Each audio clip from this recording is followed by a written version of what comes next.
अस्सलाम वालेकुम नाज़रीन, मैं अब्बास खान हूँ और हमारा यूट्यूब चैनल देख रहे हैं। उम्मीद करते हैं आप ठीक होंगे। आज के इस लाइव व्लॉग में मैं लाहौर में ग्रेटर इकबाल पार्क में नारे पाकिस्तान के साथ मौजूद हूँ। और आज की एपिसोड में हम जो हमारे कौमी तराना के खालिक हैं हफीज़ जलंधरी साहब, उनके मज़ार को कवर करने आए हुए हैं। जैसे मैं पहले बता चुका हूँ कि आपका मज़ार जो ग्रेटर इकबाल पार्क में लाहौर में वाक़ हुआ है। अब इनकी हम एक शॉर्ट सी हिस्ट्री देख लेते हैं कि इनकी लाइफ डिटेल क्या थी, बाकी सारी चीज़ें इनकी क्या थी।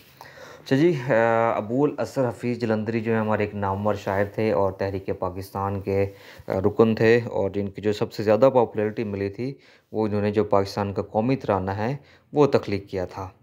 आपकी पैदाइश जलंधर में 13 जनवरी 1900 में हुई थी, लेकिन उसके बाद हालात की सितमज़रफ़ी की वजह से आप सिर्फ 7वीं तक ही तालीम जारी रख सके थे। और इसके बाद आपने रोज़गार के तलाश में काफ़ी सारी जॉब्स की, मतलब टीटी का काम किया, अत्तर बेची, फ़ौज के ठेके लिए, खतूत भी लिखे, रेलवे स्टेशन में मज़दूरियाँ भी करते रहें। लेकिन जो इनका इल्म दोस्त वाला था ना फैक्टर, वो उन्होंने अपने अंदर ज़िंदा रखा, जिसने इनको बाद में बहुत ही ज़्यादा इज़्ज़त बख्शी थी। बहरहाल बाद में इन्होंने अंग्रेज़ फ़ौज जब यहाँ से भर्ती हो रहे थे कर रहे थे लोगों को, तो उन्होंने उनके लिए भी अशआर लिखे थे जो कि बाद में बहुत ज़्यादा फ़ेमस भी हुए थे। और दूसरा जी, एक ब्रिटिश खातून के साथ इन्होंने शादी की थी और इनकी शादी बहुत कामयाब शादी थी, और वो इनकी वजह से यहाँ लाहौर भी आ गई थी। पाकिस्तान बनने के बाद इनको पाकिस्तान आर्मी में जो एक डेज़िग्नेशन था डायरेक्टर जनरल ऑफ मोराल्स, उनको इस पे अपॉइंट किया गया था। इन्होंने बाद में आज़ाद कश्मीर पब्लिसिटी भी बनाई थी और डायरेक्टर विलेज एंड डिपार्टमेंट भी रहे थे। और बाद में जो हमारे चीफ मार्शल एडमिनिस्ट्रेटर थे जनरल अयूब खान, उनके ये मुशीर भी रहे थे। और इनकी एक बड़ी मशहूर किताब है जो इन्होंने चूंटियों के बारे में लिखी थी, जिनको चूंटी नामा भी कहते हैं। ये आप लोगों को मैं ज़रूर रिकमेंड करूँगा कि आप इन्हें पढ़ें। ब्रिटिश दौर में इनको खान साहब और खान बहादुर की खिताबात से भी नवाजा गया था, लेकिन बाद में क़ायद आज़म की रिक्वेस्ट पे आपने ये खिताब उनको वापस कर दिए थे और आपको हसन अल मुल्क बहादुर मलिकुल शोरा और फिरदौसी इस्लाम के खिताबात भी अता हुए थे। बाद में इन्होंने अपना एक रिसाला निकाला था शाहनामा इस्लाम, और इनकी वजह से इनको शायर इस्लाम भी कहा गया है। ये सारे वो टाइटल्स हैं जो ज़्यादा मशहूर नहीं हो सके। इनके जो उस्ताद थे ना अब्दुल कादिर ग्रामी साहब, उन्होंने इनको अबुल असर का खिताब दिया था, और वो जो खिताब है वो अब बच्चे बच्चे को याद है। शायद हफीज़ जलंधरी कुछ लोगों को ना याद, लेकिन उनको अबुल असर ज़रूर याद है। और ये नाम जो उनका खिताब था ये हमेशा से उनके नाम का हिस्सा बन गया। आपकी वफ़ात 21 दिसंबर 1982 को लाहौर में हुई थी। और आपकी जब वफ़ात हुई थी तो उनके जो घर वालों की ख्वाहिश थी कि आपको बादशाही मस्जिद के सामने अल्लामा मोहम्मद इकबाल के मज़ार के साथ दफ़न किया जाए, लेकिन हमारे आर्कियोलॉजी डिपार्टमेंट के कुछ कवानीन की वजह से ये ना हो सका, और उनको अमानदर मॉडल टाउन के जो जी ब्लॉक का कब्रिस्तान है वहाँ दफ़न कर दिया गया कि जब तक कोई एक इनके शाया निशान जगह नहीं ढूंढी जाती तब तक ये अमानदर यहीं पे दफ़न रहेंगे। लेकिन ये मामला जो है 7 साल तक अल्तवा में पड़ा रहा था। बाद में हमारी जो सक़ाफ़ती तंज़ीमें थी, जो हमारे इल्म दोस्त भाई थे, उनकी वजह से, हफीज़ जो मेमोरियल कमेटी है उनकी वजह से at the end Punjab government ने ग्रेटर इकबाल पार्क में 1988 में तामीर का काम जो है मज़ार का शुरू किया गया था।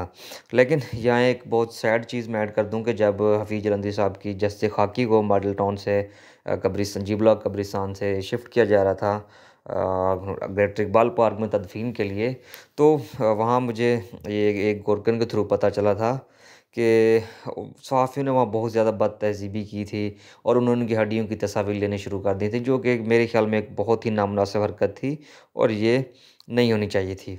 अब ये तो था इनके एक शॉर्ट सा इंट्रोडक्शन के ये कब पैदा हुए और बाकी सारे मामलात। अब जिस जगह पर ये इनका मज़ार वाक़ है, ये तारीख़ी पॉइंट, बहुत ज़्यादा तारीख़ी पॉइंट है।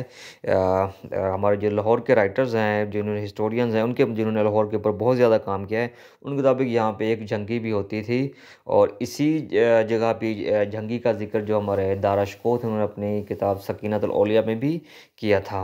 लेकिन कुछ लोग यहाँ पे ये भी लिखते हैं कि मिंटो पार्क में दुशहरा लगता था, और जहाँ पे वो लोग रावण जलाते थे, उनकी कब्र इसी जगह के ऊपर मौजूद है। ये मीनार पाकिस्तान के बिल्कुल मशरिक़ वाली साइड के ऊपर, बाकी अगर मैं डायरेक्शन गलत नहीं बता रहा तो। बहरहाल जी, हफ़ीज़ जलंधरी साहब को जो मज़ार है ये 1991 में मुकम्मल हुआ था। और इनका जो मज़ार का डिज़ाइन है वो तुर्क एक कंपनी है मुराद एसोसिएट के जो डायरेक्टर्स हैं नसरुद्दीन मुराद, उन्होंने इसको बनाया था। और मीनार पाकिस्तान का जो नक्शा है वो भी इसी कंपनी ने बनाया था। अब अल्लामा इकबाल के साथ तो दफ़न नहीं हो सके क्योंकि कुछ कानून वहाँ पे बीच में आ गए थे, लेकिन इनके डिज़ाइन और अल्लामा इकबाल का जो डिज़ाइन है वो सेम है। लेकिन इसमें तकरीबन मिलता जुलता कह सकते हैं, सेम नहीं कह सकते। लेकिन जो अल्लामा इकबाल का मज़ार है उसमें संग सुर्ख यूज़ हुआ है, लेकिन यहाँ पे संग मरमर इस्तेमाल किया गया है। 27 दिसंबर 1991 को आपके जस्ते खाकी को ताबूत में डाल के माल्टोन से यहाँ ला कर दफन कर दिया गया था। और तकरीबन उस टाइम इनका जो है 6 लाख रुपए मकबरे पे खर्च आया था। और हमारे जो उस वक्त के वज़ीर-ए-आज़म थे मियाँ नवाज़ शरीफ साहब, उन्होंने इस मकबरे का इफ्तिताह किया था। और जो उन्होंने इनके एक जो बेस्ट टाइटल है, इनका ज़िंदगी का सबसे बेहतरीन काम है कौमी तराना, वो इनके मज़ार के जैसे ही आप बिल्कुल इंटर होंगे आप देख रहे होंगे, आप वो बिल्कुल सामने लिखा हुआ है। और कब्र के जो अंदर वाली इमारत है मज़ार की, उसके दीवारों के ऊपर भी और बाहर भी सारी साइडों पे इनके जो डिफरेंट अशार्स हैं वो लिखे हुए हैं। अब ये तो हमारे जो बाकी डिटेल थी है। अब हम क्या करते हैं, ये यहाँ एक देखिए कि हम सिर्फ वो लोग हैं जो अपने हीरोज़ को उनकी या तो वफ़ात के मौके पे याद रखते हैं, या उनके पैदाइश के मौके पे याद रखते हैं, या कोई बीच में इंपॉर्टेंट इवेंट आता है तो हम उनको उस टाइम सिर्फ याद रखते हैं।